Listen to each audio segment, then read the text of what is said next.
Christianity spread to Spain in the 1st century AD, and the religion quickly became popular. By the 4th century AD, Christianity was the most dominant religion amongst the people. In 711, an Islamic group made up of Muslims and Berbers had their eyes set on Spain. The Muslim army, led by Tariq ibn Ziyad, crossed Gibraltar with 7,000 men and an additional 5,000 reinforcements.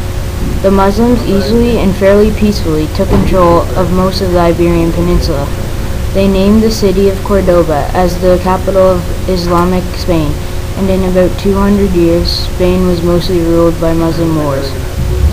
The title of Moors was given to Muslim inhabitants of Spain.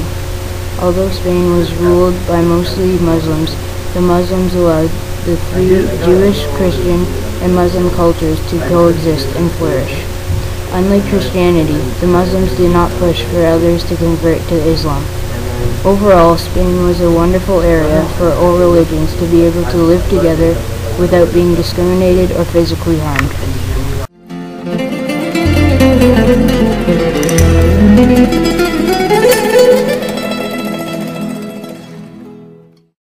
Furthermore, the Muslims brought a lot of knowledge with them to Spain. An example is the Moorish scholars in Spain who laid the foundation of modern-day algebra. Also, some Muslim rulers who loved books created the largest library in medieval Europe.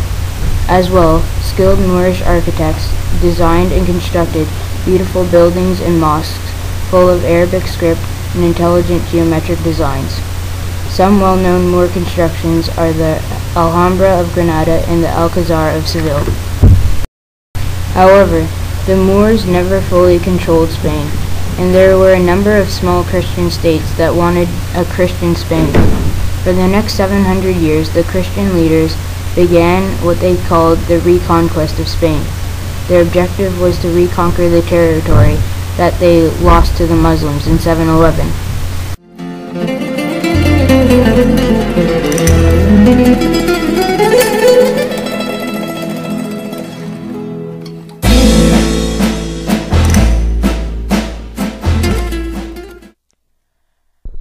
Emperor Honorius from Rome sent his sister Galla Placidia and her husband Ataulf, who was the Visigoth king, to restore order in Spain after the Vandals settled the area in the north. The Visigoths established their capital in Toledo, and successive kings ruled on behalf of Rome. Visigoth culture wasn't as refined as the Romans, and the job of education, traditional festivals, and overall society and customs in Christian Spain fell into the hands of the Church. Because of this, the Church became the most important institution in Visigoth-controlled Spain. When Spain fell into the hands of the Moors, it was renamed Al-Andalus. At this time in Europe, no country could compare to their wealth and power. Even during this high point, the ruling Arabs pushed the Visigoths out of power. During this time, Pelayo, king of Leon, urged the native Visigoths and Christians to rise up against the Arabs.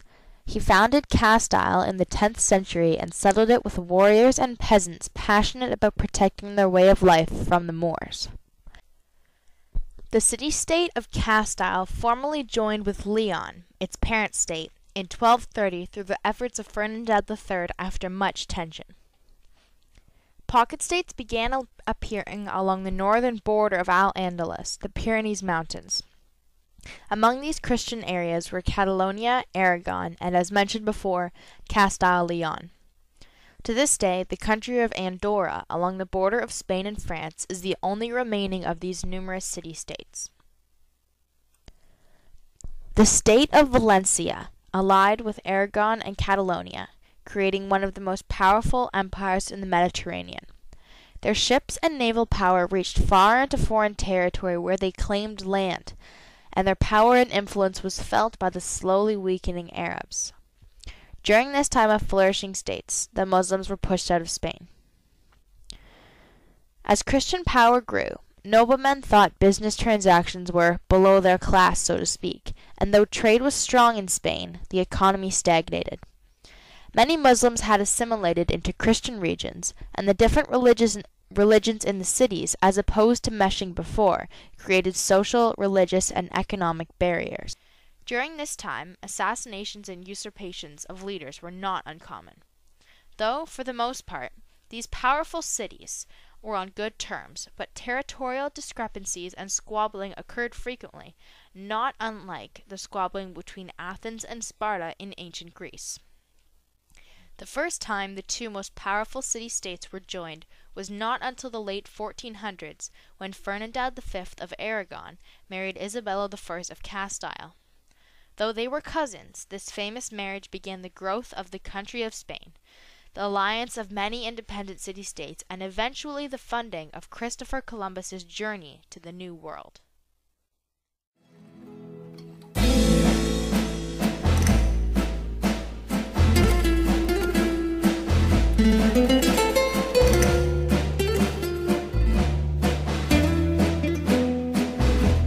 Thank you.